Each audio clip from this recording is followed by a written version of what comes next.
नमस्कार दोस्तों, कार्तिक महात्म्य आपके समक्ष लेकर के आई हूँ। कार्तिक मास में 5 नियम आवश्यक होते हैं। तुलसी पूजन, प्रातः स्नान, विष्णु भगवान के समक्ष जागरण, दीपदान और उद्यापन। ये 5 नियम ये मोक्ष प्रदान करने वाले हैं। तो दोस्तों, ये कार्तिक मास के महात्म्य का प्रथम अध्याय आपके समक्ष लेकर के आई हूँ। एक समय में नैमिषारण्य तीर्थ में श्री शौनक जी महात्मा 88,000 ऋषि मुनि अपने शिष्यों सहित चर्चा के लिए एकत्रित हुए। उसी समय वेद व्यास जी के परम शिष्य श्री सूत जी भी मंडली सहित उधर से आ निकले। ऋषियों ने सूत जी की प्रार्थना की और उनको श्रेष्ठ आसन पर बिठाया। तब शौनक जी ने हाथ जोड़कर कहा, हे मुने, हम सब यहाँ धर्म चर्चा के लिए इकट्ठे हुए हैं। आप कृपा करके हमें संसार में कल्याणकारी कथा सुनाएं, जिससे कलयुग में हमारा उद्धार हो सके। श्री सूत जी बोले, हे ऋषियों, आपके इस प्रश्न को सुनकर मैं बहुत ही प्रसन्न हूँ। समस्त मासों में सर्वश्रेष्ठ कार्तिक मास है। मैं आपको यह परम पुनीत कार्तिक मास का महात्म्य का वर्णन करता हूँ। आप ध्यान से सुनो। आनंद कंद भगवान श्री कृष्ण के परम प्रिय इस कार्तिक मास के महात्म्य को जो सुनते अथवा सुनाते हैं, वे दोनों ही अपने जन्म जन्मांतरों के पापों से छूटकर इस लोक में अनंत सुख पाते हैं और अंत समय भगवान के वैकुंठ लोक में निवास करते हैं। श्री सूत जी महाराज बोले, नारद जी के चले जाने के बाद सत्यभामा ने भगवान श्री कृष्ण से कहा कि हे नाथ, आपकी कृपा से मेरा जीवन धन्य हो गया है। मेरे माता पिता धन्य हैं, जिन्होंने मुझ जैसी सुंदर कन्या को जन्म दिया, जो आपके अपनी 16 सहस्त्र रानियों में अति प्रिय हो सकी हूँ। मैं आप जैसे पति पाकर मैं कृतार्थ हुई हूँ। आपने मेरा सदैव हित किया है। मेरी इच्छा पर ही आपने मुझे कल्प वृक्ष स्वर्ग से लाकर दिया और मैंने अपनी इच्छा से कल्प वृक्ष आप जैसे अति पुरुष सहित आदि पुरुष सहित नारद मुनि को दान भी कर दिया। आपकी माया अनंत है। वही कल्प वृक्ष आज भी मेरे निवास स्थान पर लहलहाता रहता है और इस बात को मृत्युलोक की कोई नारी नहीं जानती।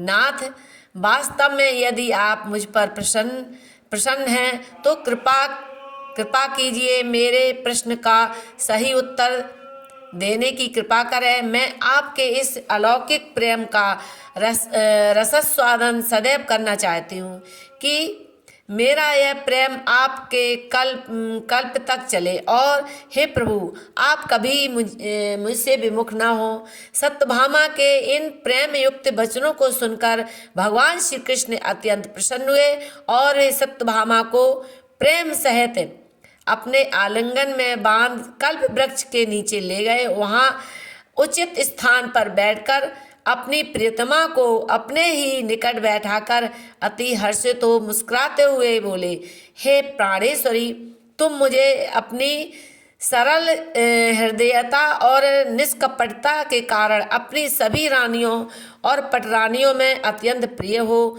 तुम्हारे ही कारण मैंने देवराज इंद्र तक से बैर किया और उसे कल्प वृक्ष लाकर तुम्हें दिया।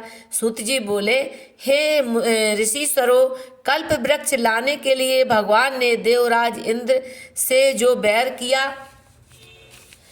उसकी कथा भी अत्यंत रोचक है। उसे ध्यान से सुनो।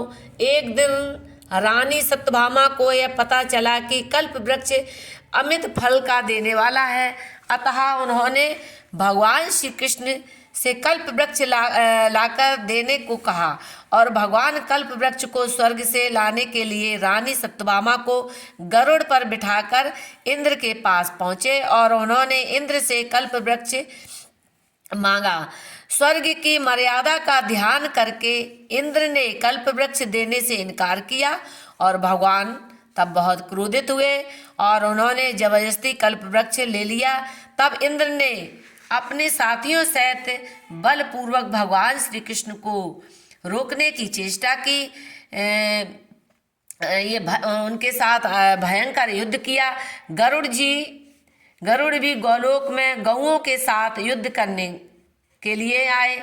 गरुड़ के प्रहार से गौओं के कान, पूंछ और रुधिर आदि गिरने लगे और वे मृत्युलोक में गिरकर गौओं के कान से तमाकू और पूंछ से गोभी और रुधिर से मेहंदी आदि के नाम से उत्पन्न होकर प्रसिद्ध हुए। इस कारण मृत्युलोक में यह रीति है कि इन तीन वस्तुओं को भोग करने वाला कभी भी मोक्ष को प्राप्त नहीं होता है। गौओं के प्रहार से गरुड़ भी आहत हुए और उनके 3 पंख कटकर पृथ्वी पर गिर पड़े। उन पंखों से मृत्युलोक में नीलकंठ और मोर चकवा पक्षी पैदा हुए। अतः इसी कारण से इन तीनों के दर्शन का फल गरुड़ जी के दर्शन के समान माना जाता है। इतनी कथा सुनकर सूत जी महाराज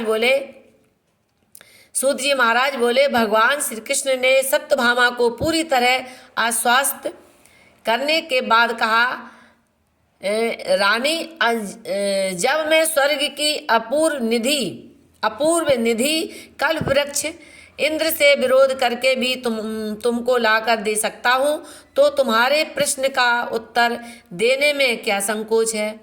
तुम निसंकोच होकर अपने प्रश्न करो, मैं प्रसन्नता के साथ उत्तर दूंगा। भगवान श्री कृष्ण के ऐसे वचन सुनकर सत्यभामा प्रसन्न होकर बोली, हे नाथ, मुझे मेरे पूर्व जन्म का इतिहास बताएं। मैं किसकी पुत्री हूँ? मैंने कौन सा तप किया और जो आपको पति रूप में मैंने पाया है? क्या दोष था जो इस लोक में जन्मी? ऐसे प्रश्न को सुनकर भगवान हंसे और बोले, हे प्राण प्रिय, मैं तुमको तुम्हारा संपूर्ण पुरातन इतिहास सुनाता हूँ। उसे तुम ध्यानपूर्वक सुनो। तुम्हारे पिता देव शर्मा अत्रि गोत्र में उत्पन्न हुए, मायापुरी में निवास करते थे। वे सूर्य के अनन्य भक्त थे और इसी कारण सूर्य के समान तेजस्वी भी थे। ब्राह्मण धर्म को विधिवत पालन करते थे, इस कारण उनकी कीर्ति अनंत थी। देव शर्मा के अधेड़ उम्र एक कन्या उत्पन्न हुई। उस कन्या का विवाह उन्होंने अपने एक सुयोग्य पितृहीन शिष्य चंद्र से कर दिया। चंद्र वही गुरु के पास ही रहने लगा। एक दिन देव शर्मा चंद्र के साथ कुशा व समिधा लेने हिमालय की तलहटी में जा पहुँचे। वहाँ एक महाभयंकर अट्टहास किया। वे दोनों ब्राह्मण डरकर वहाँ से गिर पड़े और राक्षस ने उस दोनों को मार डाला। परंतु परम धार्मिक होने के कारण उस राक्षस के हाथों से मरकर भी स्वर्ग को गए। भगवान सूर्यदेव ने उनको उच्च स्थान दिया। सूर्य, शिव, गणेश, विष्णु और दुर्गा की उपासना करने वाले को स्वर्ग की प्राप्ति होती है। हे सुमते, मैं एक होता हुआ भी काल, कर्म आदि 5 प्रकार के भेदों से पुकारा जाता हूँ। अतः जब वे मेरे धाम को आए तो मैंने उनको उचित सम्मान कर उच्च स्थान दिया। वे स्वर्ग में नाना प्रकार के भोग विलास करने लगे। इस प्रकार ये प्रथम अध्याय समाप्त हुआ। जय श्री कृष्ण।